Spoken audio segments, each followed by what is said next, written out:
Well, I have to say thank you to my constituent, Michelle C. Whitten, for everything that she does. Please give her another big round of applause.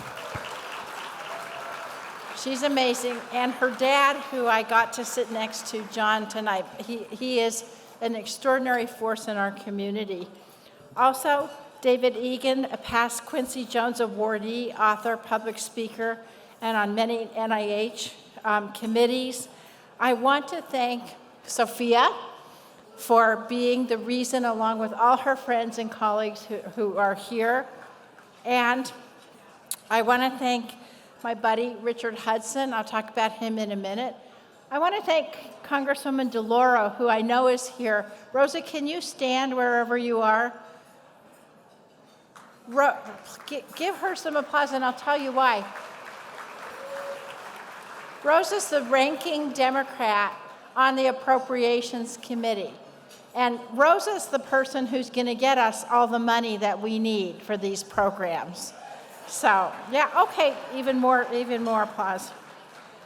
I also want to thank all of the ambassadors, Tucker Emery, the Gala co-chairs, Natalie Farr-Harris and Guy Harrison, Chuck Todd and Audrey Guthrie, and the people. Can I ask for a moment of silence here? I want to thank all of the NIH researchers who are here tonight. And I want to thank Dr. Bhattacharya, who is here at the head table.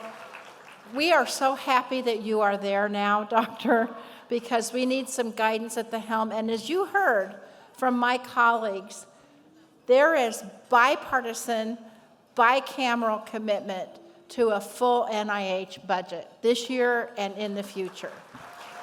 So we look forward to working with you on that in the days ahead. So the next section of my speech here talks about how I met Michelle. And the good news is that what my staff wrote for me to say is exactly what she just said. So I don't need to say it. She was a young mom of Sophia. She wanted to know what she could do as a mother of a kid to help get research into this. Because at the time, the research budget at the NIH for Down syndrome was $13 million, for real. So she met with me, and she asked me, what do I do?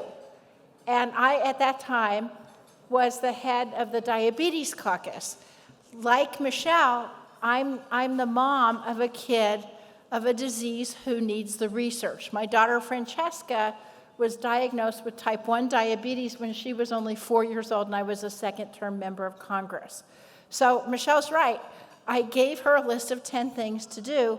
Little did I know that Michelle would do all of those things, and within a matter of weeks.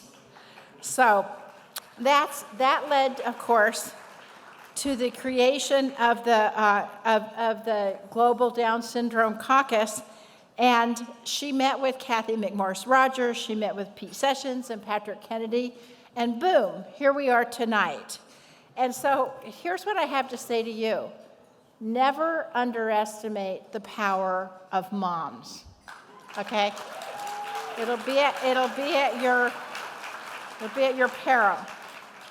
So I'm really proud of what we built in Colorado to support Down syndrome research, because we're home in Colorado, again, thanks mainly due to the Cs, to the largest institute for Down syndrome research in the world, the Linda Cerniak Institute for Down Syndrome Research, with over 200 scientists working on these issues.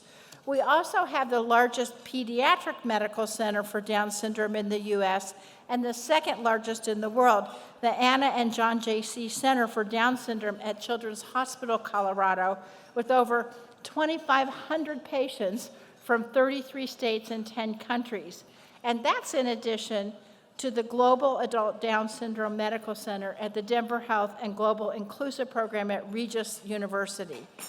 This is all due to Michelle and her family. And this shows to you what one person can do to find treatments, to find cures, and to give people who have these conditions a happy, like the wonderful kids who have spoken tonight, a happy, fulfilled, and wonderful life. And that's why all of us are here today. And so I just want to tell you where we're at today. As a result of Global's advocacy and all of your advocacy, NIH Down syndrome research funding went from $36 million in 2017 to $133 million. And that's where it is today. So let me just correct myself. When I met Michelle, it was $18 million.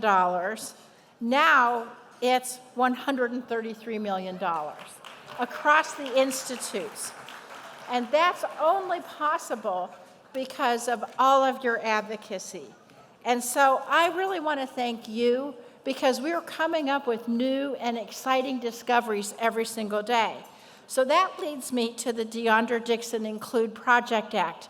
And I really have to leave it to you, Michelle, to schedule a banquet around the bill introduction, because now I have all these advocates here in this room, and every one of you is going to go in the CR code and contact your congressperson, and I'm going to guarantee you we're going to pass this through our committee, Congressman Hudson's and my committee, and send it along to the floor so that we can pass this important legislation.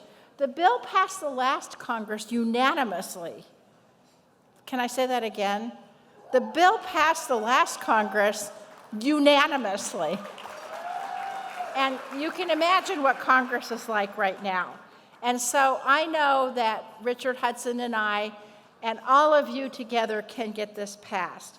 So thank you so much for what you do. Thank you for bringing all of these special people into our lives. And let's keep up this fight together so that we can find new discoveries and we can give everybody the quality of life that they deserve. Thank you for this honor.